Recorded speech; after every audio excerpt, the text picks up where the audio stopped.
Kaixo ikusentzule eta ongi etorri Euskal City programara. Gaur kontan ere bi gonbidatu ekarriko ditugu platora eta haiekin elkarrizketa goxo bat edukitzeko tartea edukiko dugu. Beraz, hori eta gero, badakizuen bezala istorio motxo bat edo anekdotatxo bat kontatzeko ere aukera izango dugu. Hori guztia jakin eta entzun nahi balin baduzuen, gelditu gurekin.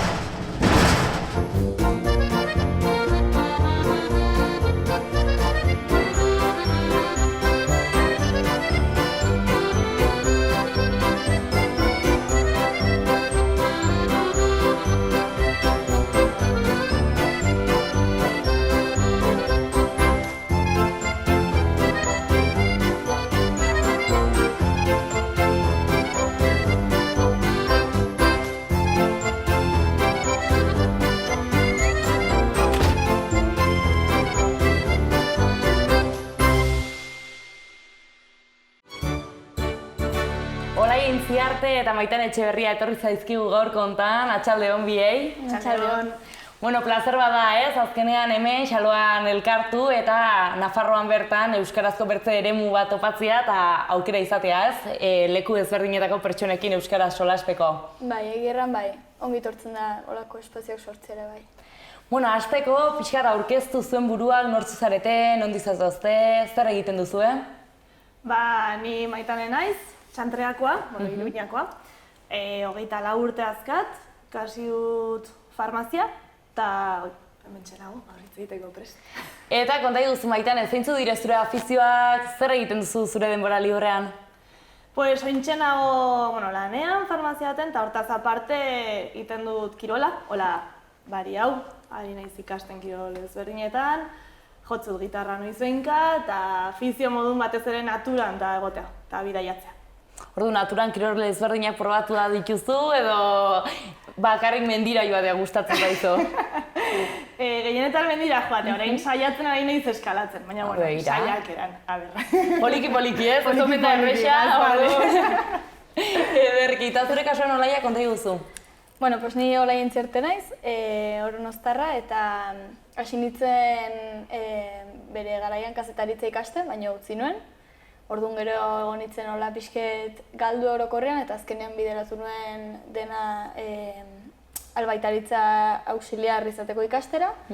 Eta aldi berean nabil musikakin gauza bat eta bertze egiten talde batzutan eta barkarkare bai, eta hoxe, ere bizitza orokorrean. Orduan musika alde batetik, musikak deitzea eta ze instrumentukin ibiltzen zara jotzen da? Pues, ibiltzen naiz Natari izeneko talde batean teklatuakin, eta gero berriki sortu dugun talde batean, Pleura izanekoa gitarrakin eta ahotsakin. Eta ni bakarka aldenakin, baina gitarra eta pianoakin gustatzen zait gehien. Trikiakin ere ibiltzen naiz hor barna, baina gehien bat xosu batzuk irabazteko, inauteritan eta hola, eta... Ederki, eta hortaz aparte, erranduzu, albaitaritza antzeko zer egin duzula bai, eta esperientzia oso diferentiak ez, bai musika bai... Bai, kuriosua da, zenik ikitan beti erten hon nahi nola izan albaitari, eta gero aurrerago, justo desbideratu nuen dena letretatik ikastera, eta horrek bueltatu nahi zortara, orduan egia da, aspaldi utzitako, ez dakit, ikasgai batzuk berri sartzea kostatzen dela, baina polite, ni animaliakin beti nago konten, orduan alde hortatik ez da zaila. Zure kasuan farmazian lan egiten duzula erranduzu, farmaziako karrera edo gradua egingo zenuke? Ikasi nun karrera Gasteizen, amaitu nun duela urte bat, uste dut, sinceramente, gero jo nintzen viajean eta hori galdu nun nire bizitzaren denbora. Eta, gustora. Pixkat arrepentitzen naiz ikasteaz, baina... Pixkat mutua, baina alare... Izan zen pixkat errebote, baina, bentsat... Eta arrazoia aurkitzeko. Farmazia ikastekoa? Bai, izan zen, maskena asinaturak, ikusi nituen asinaturak, eta niri beti gustatu zait biologia mundua, landaren mundua eta ere, eta esan, hemendik. Eta gero ja, ezen hori guztiz, baina saiatu zinen, ez? Probatu zenun. Orain galdera motz batzuk egingo izkizuet pixkat bekixago ezagutzeko eta ikusteko ea gauza asko dituzuen aman komunean, edo ez. Itxasoa edo mendia, Olaia, zer nahiago duzu? Mendia. Mendi zalia zara? Bai. Eta maiz gaten zara mendira? Bueno, aldenetan, etxondoko mendietara beti, porque zakurra pasatu behar da, eta ez da bakarri pasatzen, así que bai. Eta zure kasuan? Mendia. Uste esan dudan argi dagoela, baina baita ere beharra daukat ekisero itxasoa ikusteko. Osea, mendia behar bat jun behar naizena hilabetero eta itxasoa, kada ekiz. Baina ere... Orduan gustora hartzen duzu, igual mendi buelta eman eta gero ondartzara joatia. Idealena izango zen leku bat menditsua itxasuan ondoa. Aukera egonez gero. Eta urtaro bat aukeratzekotan, zein aukeratuko zenuten? Artistikoki produktiboena delako negua. Baina umore aldetik eta udaberria, segurazki.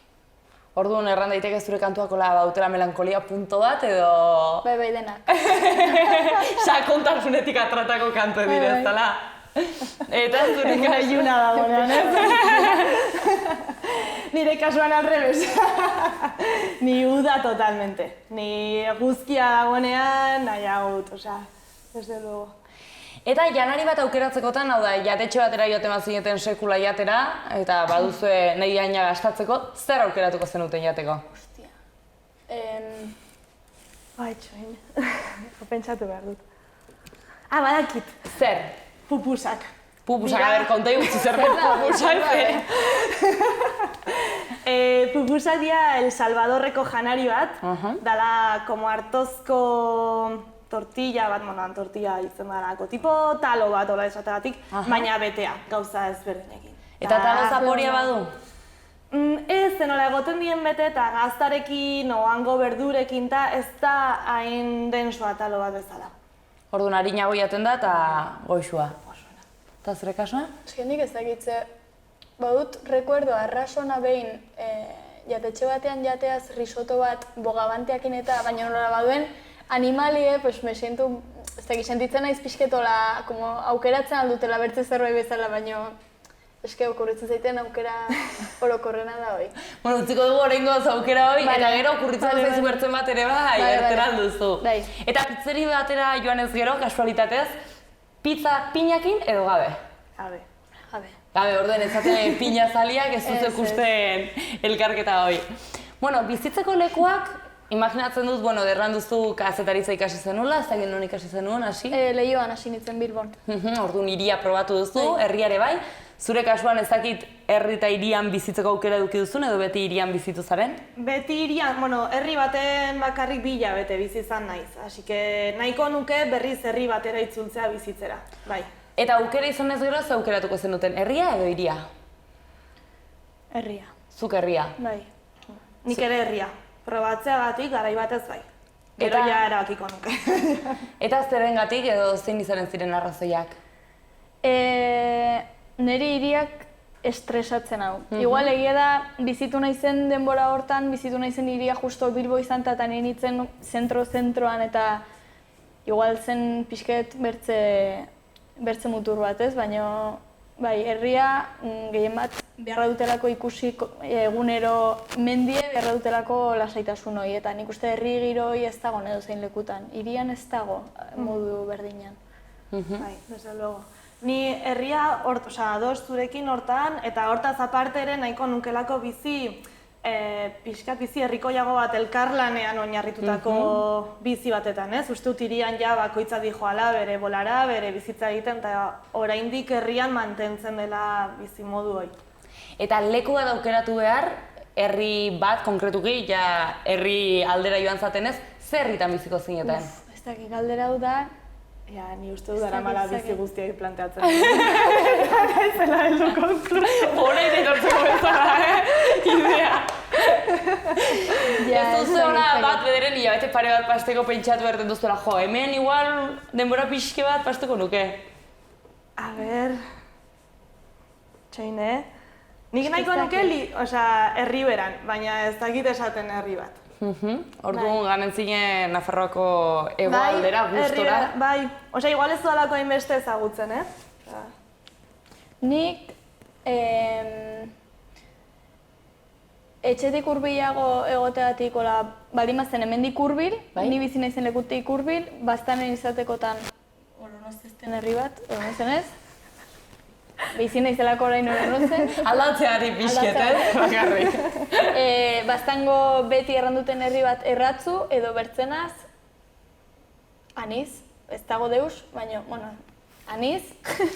Osea, bastanetik ez ziren aterako, ez? Eta... Bastanet peto-petoa. Ez horregatik, Eta bertzenaz, Gipuzkoan Goierrin beti deitu izan hau, Goierrik. Horren Goierri ere probatuko zenuke. Gero igual susto ederra baino. Lazka omen bidola, por ahí. Alakore bat. Bueno, bidaiatzen ibilizarela hola gainetik pixkat aipatu diguzu, baina etorkizuneko bidaia bat planteatuz gero, nora joango zinateke Maitane? Azkati deia pila bat buruan, baina bai gustatuko litzadakena egitea, adibidez Altuntun izango zen. Furgo batean hemendik atera, eta rumbori gabe jutea. Pues igual, helmuga bezala Asia, baina markatu gabe viajean hundik jutea. Orduan pixa momentua bizitzea gustatzen zaizu, eta hola pixa sorpresa hortan, Ni planeatzea Estorresantia. Eta zure kasuan? Nik ezakit, beti bizi naiz pixket musikak nora eramango nauen horren menpe bezala. Orduan, beti pentsatzen du, baldin bat ziren, ikasketa fijo batzuk, lan fijo bat, igual imaginatzen aldut pixket, nondik gaten alden gauze, baino momentu horretan ez duten ideiaik ere, eta ez dakit nola eta nora llegatzen naizen, badut lotura modukoi eta ez jakitasun puntoi, baina gustatzen zait aldi berean. Ez jakitea arrason nola gainezaren? Ez jakitea eta ez dakit. Eta ezagit literaturzaleak zareten, irakurtzea maite duzuen, baina azkeneko libururen bat edo nahiz eta ez izan azkenekoa bereziki gustatu zaizuena, hola aipatzekotan? Ni sinceramente euskeraz ez dut asko irakurri. Orduan, erderaz gehiago irakurtzeko ohitura duzu? Bai, errexagoa egiten zaite egia esan. Hor, zure ama hizkuntzarekin agian ez dagolako hain lotu euskara eta... Bai, eta nik uste novelak eta txikitatik gehiago irakurri izan ditut erderaz. Osea, askoz errexago egiten zait, da zeuzen nahi dudana landu, baina oraindik ez zuan egin. Bueno, poliki, bai, ez duzu zigortua, ez duzu zigortua. Baina grabako genitzen da saiatuko zarela. Zure kasuen olaia? Nik azkeneko liburu ere bai izan zen erdaraz irakurri nuena. Zen poesia liburu bat, Alejandra Pizarnikena, rekopilazio moduko bat bezala, bere poemena. Eta hori izan zen azkenekoa, eta euskaraz, enaiz, hori ditzen baino errango nuke, Aitatxin liburuetan behiro harpatu nuen novela motx bat izena zuena Elizondoko Eskutitzak eta deitu zaten atentzio, bazituen igual 70. Hamarkadako edo izango zen. Eta orduan irakurri nuen, baina jazta. Eta musika zaliak zatela, bueno, zu argi dago, musikari baitzara. Zu musikan munduan ere ibiltzen zara, instrumenturen bat jotzen edo? Jotzen nuen, más o menos, nik gitarra jotzen nuen ere, ikasi nuen, baina klasikoa. Eta azken aldian bastante aparkatua daukat. Baina, bueno, bai noiz behinka bai jotzen dut, musika entzun egunero. Eta musika zen musika euskaldun entzuten duzu, ze talde da zuretako, hola, deigarria, berexia? Euskalduna. Eske ere, azken aldian entzuten niz gehiago ingeleraz, baina, bueno, ni izan naiz oso berritxarrak zalea, doala urte batzuk arte, baina, bueno, izan naiz oso zalea. Eta azken aldian hola entzun dudan ez da esaten euskera zer entzun dudan, iseok baten badauka, baina azken aldian ibili naiz atzaskatzen zuten ingeleraz edo salsa ikasten nahi naizelako. Orduan dantzaria ere bai, Maitane? Bueno, probatzen. Probatzen, saiatzen, ederki. Eta zure kasuen, olaia? Nik hola talde bat, gehien entzun duten taldea dudai gabe itoiz euskaraz, eta azken aldien nahitzen dutena desente, Lier edo Izaki Gardena, seguraski. Badakigun bezala Euskal Herrian badaude pertsona referente eta nabarmentzeko hainbat pertsona daude. Eta horien artean izan daitezke musiko, izan daitezke bertsolari, idazle edo dena delako, zein aukeratuko zenuten, zein nabarmenduko zenuten? Ointxe, lehenengo bat ortzen zaiana nire burura, igual korrikako mezua jatzizulako. Lehenengo bat ortzen zaiana da Maialen Lujanbio. Igual ere emakumea dalako eta uste dudalako ere egin dulak emakumea visualizatzean edo eta pertsolaria izan da, gehiago entzun dudalako azken aldian. Eta bertso mundua jarraitzen duzu, bertsozalia zara? Bai, azkenan kuadrian bertsolaria bazkadalako. Ni naiz bertsozalea, baina bertsozalea kalekoa, nik esaten dudan moduan. Poteokoa, ez? Bai, bertxafaria, kolakoak ez bertsolaritza serioa. Zure kasuan? Ez dakit musikaldetik jota, Euskal Herrian gustantzara eta Iora Errenterian figura, maiz, eta nik kanari musika naiz eta haunitze zaitu, iduritzen zait arras artista importantea. Berak jotzen duen aldetik eta emakume bezala, baina ez emakume izateagatik, baizik eta iduritzen zaitelako arras importantea egotea artista bat letra mota horrekin eta bizket hildo horrekin ere bai. Bai, mezuek bere mezu badute sakontasun punto potente bat errango genuke, ez? Bai, horregatik. Alde hortatik. Entzuteko igual ez direin errexak, ez? Ez horregatik, kantu bat edo biz, eta ez gero ja... Bai. Eta ikasketa zuk aipatu duzu, farmazia ikasi zenula, baina ez dela ere zure bizitzeko pasioa errango dugu. Orduan, aukera izan ez gero eta esan ez gero, Maitan emate izugu 4-5 urte, nahi duzuna ikasteko, zer ikasiko zenuke? Ointxe igual ikasiko nuke biologia, botanika aldetik egiteko zoze. Gero fitoterapia, landaren, medizinalen aldetik zoze egiteko, baina botanikatik alde nuke. Sorginkeri hortan, ez? Aldeko garaietan bezala. Gauza hori zaila ikastea ikasketa ofizialetan, hortik pegatu dakan. Eta garaisak izanen dire gainera alako... Bai, askotan dira kurtso pribatuak, orduan, bai. Zaila da, zain erresa. Hor aurkitu behar du lagun bat sorgina dena eta berak erakustea. Hori da klabian ikuste. Eta zure kasu nolaia? Nire afizio frustratua izango da beti nik uste euskal filologia. Eta ez dakit nozbait aliabatuko nahi zen karrera hortan sartzera edo ez. Ez dut inongo prisik, baina... Bai, espaldi mazen jo duten aldetik seguraski jo izan eren hortik. Xoriren batek kontatu dit besta ikaragarri maite duzuela, bakoitzak bere moduen. Euskal Herriko ze besta nabarmenduko zenuten? Zeinetan sentitzen zate gustora eta egoten zate gogotsu, noiz ailegatuko diren besta horiek? Txantrako jaiako. Txantrako jaiako. Aberria hor defendatuz, ez? Orduan, auzoko jaia dire gehien gustatu zaizkizunak. Hombre, gainera bi aste barru dira, así que ja buruan ikor daukat. Orduan, ja, pentsatzen eta haiekin amesten. Eta zure kasuan? Niretzat inauteriek dudik gabe.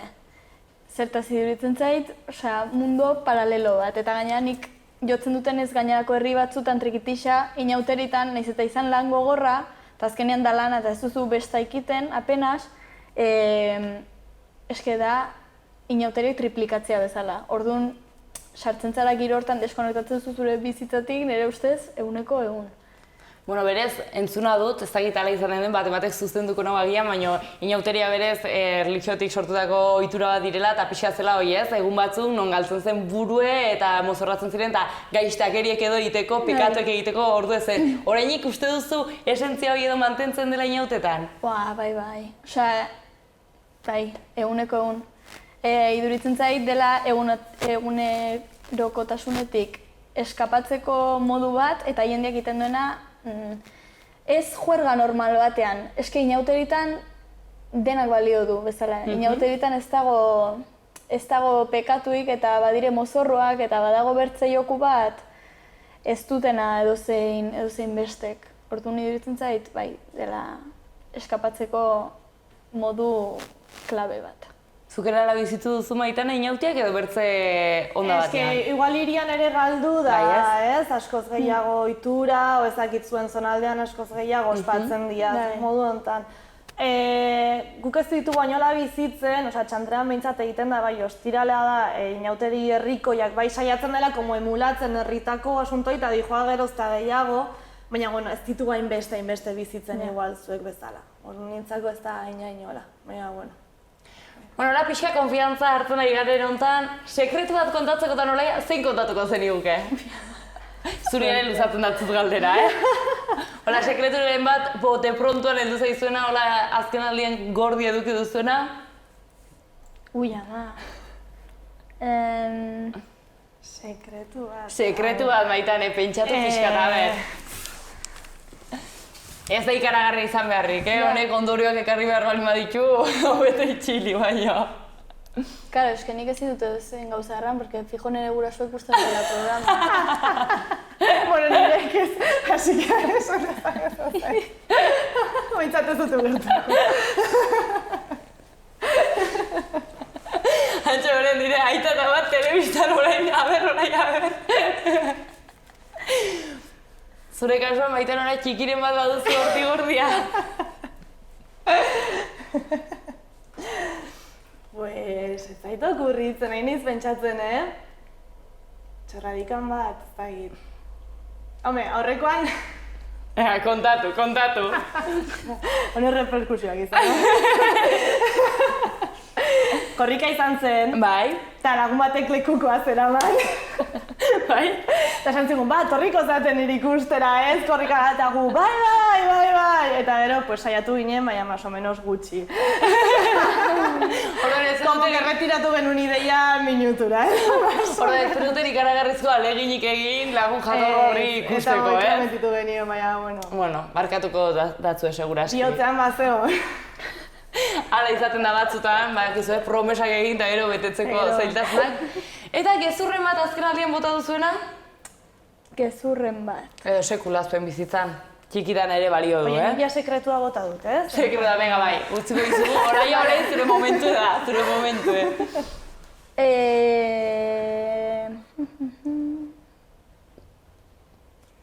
Hombre, ez dakit, txikitan gezurrak nik uste haunitz eta sobera, baina nik uste gezurrak ja nahi gabe, nik uste txikitan egiten duzun gezurra planeatu bezala, eta zaude urduri, como venga, ez dakitze, baina orain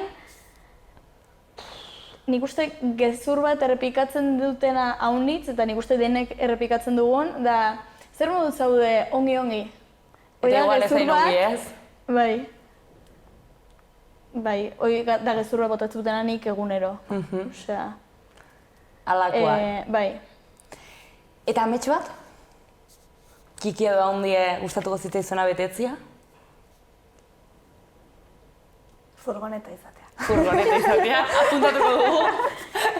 Norbaitek nahi bai furgoneta bat opa ditu. Euskal Tobolan ez dakit horrein behin gertatzen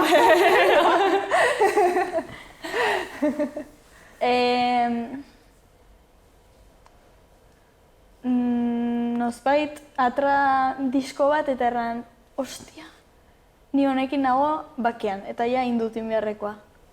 Jarki, orduan, zure lanakin gustora gelditzea, ez? Bazuzen ez dela erresa. Bai. Bueno, honekin agurtzeko ordua iritsi zait, nire aldetik. Plazar bat izan da zuei hauek ezagutzea, eta zuetaz pixkat gehiago jakitea. Eta orain dakizuen bezala, lasai utziko zaituztet, biei bakarrik, pixkat zuen esperientzia kontatzeko euskararekiko, nola bizitu duzuen Nafarroan, nola ikusten duzuen Nafarroako euskararen egoera, eta batez ere, era pertsonal batean edo nola ze autu erabaki dituzuen edo ze autu hartu dituzuen euskaraz bizi alizateko, bai? Bai. Orduan, mila esker, etortzegatik eta uste zaituztet lasai. Gero arte. Bai, gero arte. Zuk adibidez, euskara nola bizitu duzu txikitatik, etxean eta... Nire etxean ez da euskeraz hitz egiten, nire gurasoek ez dakite euskeraz, nire familian oso jende gutxik daki. Orduan nik ikasi nu nire urtetan, hasi nintzen eskolan euskeraz, eta betidanik egin dut ikasketa danak euskeraz. Orduan ikasi nun eskolan, orduan ni betidanik izan dut como euskera hezkuntza munduan eta etxean erderaz. Eta gero ja joan naiz hori nahasten, bizitzan zehar, Mariarekin bizita, eta pixkatola. Zuk adibidez, betidanik bizi izan zara euskaraz? Bai, nik etxean adibidez, nire familia euskalduna da, bai amun partetik, bai aitan partetik. Eta gero lagun artean ere bai beti bizitu izan dugu euskaraz. Egerran eskolan eta beti bultzatu izan digut ere bai euskaraz jolastera. Eta egerran bai ohituratuan nago, nik erdara, naiz eta unitzetan jo, bai sumatzen dut arrotz bezala kontestu unitzetan, eta nabaritzen duzu ere bai jendea unitzek ere igual zuri erreferitzekin edo zure gana jotzekin solasteko badakitela igual zu ja euskaraz egiten duzula ez, eta naiz eta haiek haien egunerakotasunen erdarazin zuri euskaraz egiten dizutela. Orduan, ez dakit hau nitzetan nabaritzen da, nire ustez nor bizitu den txikitatik, euskaraz eta horrez igual. Eta, adibidez, esan duzuna, zu musika jo, o, kantatu, o letrak egin, o gauza horiek, eite dituzu euskeraz, erderaz, o zeizkuntzatan, o... Bai, egerran, nik beti defendatut dela zilegi bezala erdaraz idaztea adibidez izatea edo suertatzea erresago, erdaraz idaztea edo irakurtzea zen azkenean konsumitzen dugun eguneko handiena da erdara. Baina saiatzen naiz euskaraz idazten naiz eta iduru dena dagoela ina, eta nik uste Euskal Herrian badagoen kriston konplexua bezala letrak eta super pompoxo egiteko, ez? Hor bertsolarien referentzia super idazle honak ez dakiz eta iruditzen zait musiko bezala honitzetan badagoela konplejo eta jotzen dela igual eskatzera ez dakit nori letrak zure kantuen dako eta hola. Baina bai, ni saiatzen naiz eta igual ez izan munduko letra hoberenak jotzen hortik. Esken ez, baina beritzen dut, lehen esaten una ere, irakurtzeko orduan, musikan zuketeko orduan eta asko zerrexago egiten zait erderaz. Bai. Ez dakit hori delako iguala diazni nire entornoan, euskara erabiltzen dut bai hezkuntza munduan, bai bileretan, ez? Herri mugimenduko bileretan edo euskaldunak baldin bagara danak euskeraz, baina holako como inguru formaletan. Gero inguru ezain formaletan, tabernan, lagunekin, gehiago igual erderaz, o segun ze pertsonekin ere. Orduan, karo, entzutean abesti bat o irakurtzean zehoze, baldin bada erderaz egiten zait errexago. Errexago. Egiten zait como hizkuntza errexago. Bai. Egerran, eta zuk adibidez, erranduzun giro informal hortan, solasten duzunean erdaraz, igual parekoak jakinta badakila berak euskaraz, ez duzu inoiz planteatu, zergatia ez, baina igual laber ematen alko zitzaion buelta horri edo nola ematen altzaion buelta. Bai, karo baietz, eta, gaude, nik uste gerozta helduago egin saiatzen ari garela hori aldatzen ere. Hori ni auzoan ikusita, Jo que saiez bitiko, entzen zara eskolan egiten genuen euskeraz, 6. maila arte. Gero heldu ginen institutora eta hor, karo, da guayismoa, en plan, zara askoz guaiagoa egiten mozu erderaz, eta mierda horiek. Eta gero unibertsitatera pasata, como que ulertzen duzu beste modu baten, eta saiatzen zara, karo, movida da, egin behar duzu zure aurreko harreman horiek aldatu euskerara. Orduan, hori da zaiena, ez? Ohituta zaudenean pertsona batekin erderaz egitera aldatzea euskerara. Baina harreman berriak egiten, bai saiatzen naiz euskaraz egiten. Bai, hori pasatzen da honit. Eta gero adibidez, erranduzu egon zinela kanpoan ez dakitego Amerikan edo nonbait. Bai. Hor, edukizinun aukera, euskara lantzeko bertako norbaitekin edo, adibidez, egon zen interes punto hori edo norbaiten partetik. Bai. Nik egunero hitz egiten unan euskeraz, jun nintzen lagunekin ziren euskaldunak, eta, geroan elkartu ginen euskaldun pila batekin ze gaude pila bat. Eta gero, han batez ere, bai egon zen jende interesatuta euskera hitz egiteko eta egia da interesatuta egon ziela katalanak asko, eta gero lagunen bat ere hangoa ere. Azkenan han hizkuntz minoritario pila badaude eta galtzardoan hizkuntz pila badaude, orduan jende asko dago kontzientziatuta hizkuntzen kontuarekin. Adibidez. Zuk hau izan duzu olako aukeraren bat konpartitzeko euskera kanpokoan jendearekin o ezagutzen ez duen jendearekin?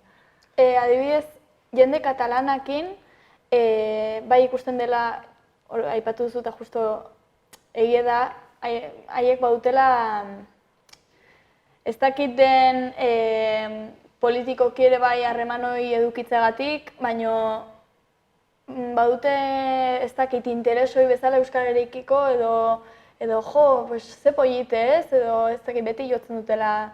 Orduan, bai, jende katalanakin bai eduki dutela, punto hori edo, baina bertzenaz egierran gutxi. Euskararekiko interes orokorraz gain, pixket ja sakonagoa, egierran ez dutela unitzkusi.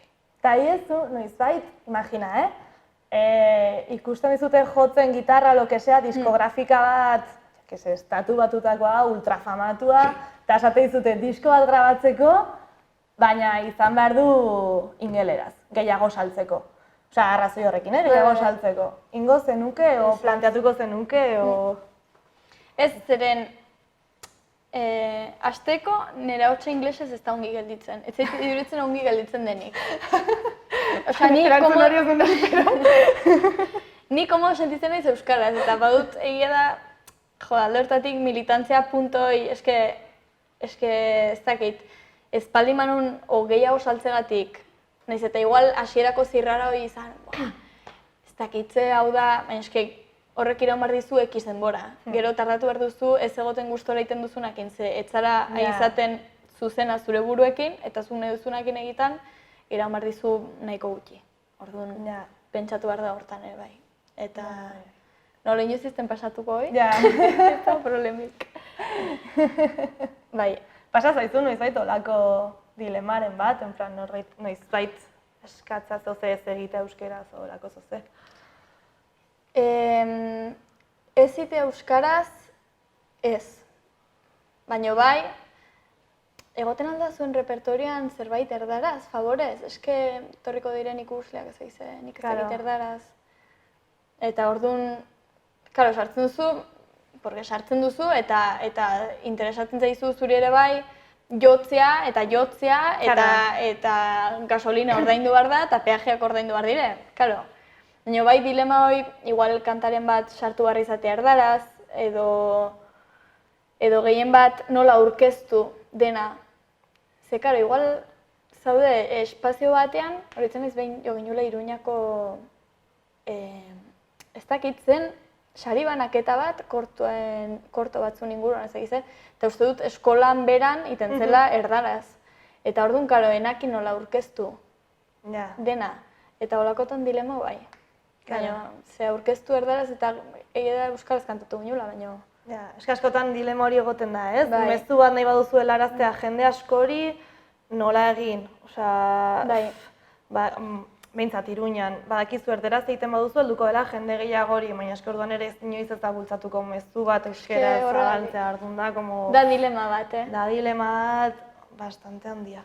Ja, eta hortik jota, justo orain dela gutxi izan zela korrikare bai, horitzen naiz, ginela korrikan, furgonetan gibeletik eta arrantzuela dinamizatzaileak, ez? Aurten ez dugu orango hemen gaude euskaren alde baizik, eta hemen gaude euskaraz.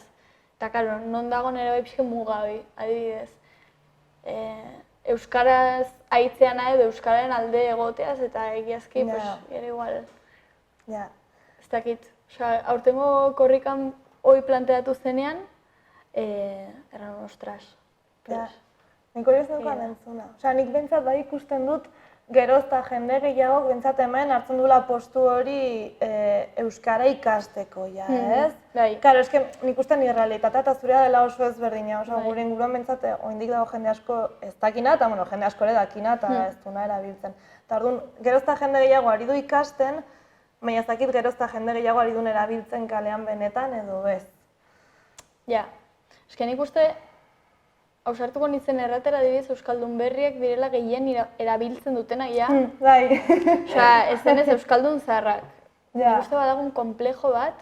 Bai. Eta ez zuk usten adibidez adineko jendeak eta badula kriston komplejoa igual erdaraz, igual dire hain jatorri humilekoak beti asoziatu, harremandu dutela erdara pixket kategoria moduko batekin.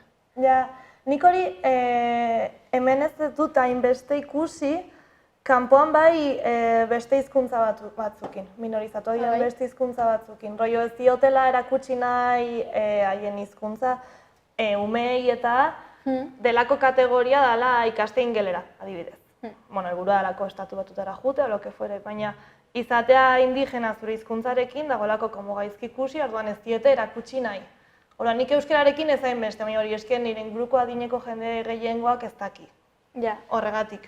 Igual zure inguruan bai ez dakit. Bai, eske adibidez bastanen adineko jende guztia jaio da euskaraz. Badagon, adibidez gurasoen adineko jendeak badaki puskaz gutxiago haiek ezin izan dutelako ikasi euskaraz. Baina, generazio bat lehenagokoak horiek etxean bizitu dute beti euskaraz. Eta egia da, honetzetan ikusten duzula, dependez esparrutan eta elkarrekin erdaraz, edo beti jendeai erdaraz eta hartzen zu, jo, komplejo modukoi. Ja, bai. Bueno, Laia, pues ya jumar gara, así que nada, esperientzia polita, ez? Bai, egerran bai, ez? Ongi tortzen da unitzetan ikustea gainera eren desberdinetako jendeak, nola bizitzen dugun euskaren egoera. Ba, interesgarria, eta ja harreman berri bat euskaraz. Hoxe. Ez ongi. Osposten naiz. Kusiko gara por ahí. Hoxe. Ale, aio. Espero dut gaurko programaz ere gozatu izana, guk ederki gozatu dugu.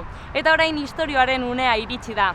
Askotan aipatzen da euskara hizkuntza zahar bat dela eta hizkuntza zahar horrek, badituela bere berezitasunak, baina baditu bere lehendak ere bai eta bere misioak, misioak esan dut. Izan ere, dakizuen bezala euskaldun asko joan ziren Ameriketara aspaldiko garaietatik aurrera eta haietako batzuk ingurukoei ere euskaraz zeo zer erakutsi omen zioten. Horregatik, Bigarren Mundu Gerran Ameriketatik Alemania aldera joan zirenean soldaduak hizkuntza sekretu bat behar zuten komunikatzeko eta ingurukoek ez jakiteko zer ari ziren esaten. Eta hortarako badakizue zer erabili zuten? Gure hizkuntza maitea, euskara hain zuzen ere. Beraz badakizue egunen batean misioren bat egin nahi baduzue, euskara erabili dezakezue.